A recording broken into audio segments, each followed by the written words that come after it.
Hi, welcome to this episode of Your Black World News. I'm your host, Roosevelt Mitchell III. 50 people were killed inside Pulse, a nightclub that describes itself as the hottest gay bar in the heart of Orlando, on Saturday night. Orlando Police Chief John Mina and other officials said Sunday morning, just hours after a shooter opened fire, that it's the deadliest mass shooting in U.S. history.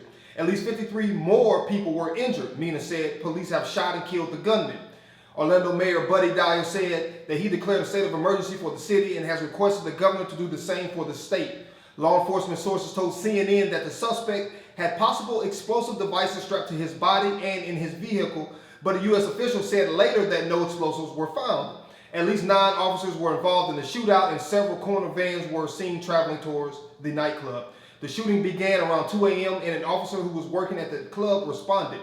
The officer engaged in a shootout outside the club, after which the gunman ran into the club and then it turned into a hostage situation. Authorities were getting calls from people inside the club who were away from the gunman. More police rushed to the scene and broke down a door with an armored vehicle, helping about 30 people flee to safety, and that is when the police shot and killed the gunman. CNN affiliate WKMG video captured club goers carrying injured people from the club. The nightclub posted on its Facebook page shortly after the violence began, "Everyone get out of the Pulse and keep running."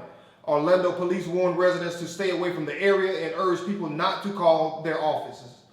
They declined to provide the number of casualties, saying details will be available later. Bomb-sniffing dogs were on the scene also. Before Sunday, the deadliest shooting in U.S. history were at Virginia Tech in 2007 and Sandy Hook Elementary School in 2012, with 32 and 27 killed.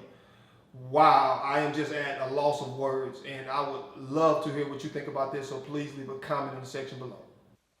I really don't understand how you are seeing yourself as not African American. And when I say African American, I'm emphasizing American. Like, this is your home. And not only is this your home, I would say that in a lot of ways, we're more American than a lot of people who came afterwards. A lot of immigrants, Irish immigrants, all these other people. Like, in terms of our contribution, we're more American than they are in a lot of ways. So this idea of, like, where you live out this only make their most amount of money in the beginning, in their 20s and 30s, and they got the big house when they're 20 and 30, but 40 and 50, they can't afford to evolve or buy anything bigger. So, you know, it's not easy to remain relevant and to remain wealthy or rich for years and years and years off of one thing, especially when other people are probably monetizing it other than yourself, your one asset. So, and then also when it comes to like music, you know, you might say, all right,